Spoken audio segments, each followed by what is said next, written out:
It's one thing to win tournaments as a professional, but another thing to win majors. One Golf Hall of Famer Susie Berning, who's won 4 majors in her lifetime, calls the Valley home for most of the year.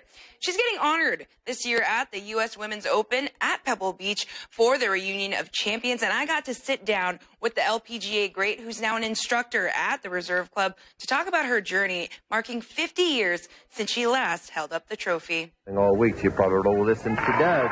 Well, I can't believe it's 50 years ago. I mean, really, where did the time go? It just seems like yesterday. I can remember almost every shot that I hit, especially during the last Open. U.S. Women's Open is going to be over at Pebble Beach, an incredible course out there. Well, you know, what's exciting for me to see is they are finally now playing some really famous, old, good golf courses.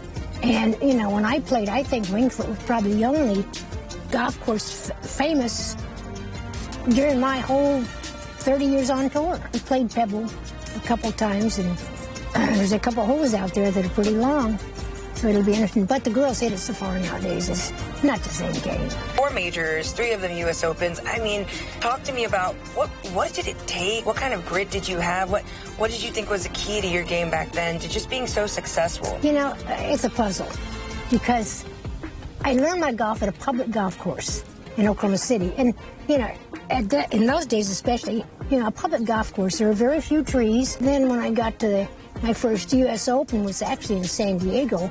Mickey Wright won. I can remember that in 1964. When they said, "Play away, please," it gave me a feeling of formal. And for some reason, I took the Opens more serious. I started concentrating the first day.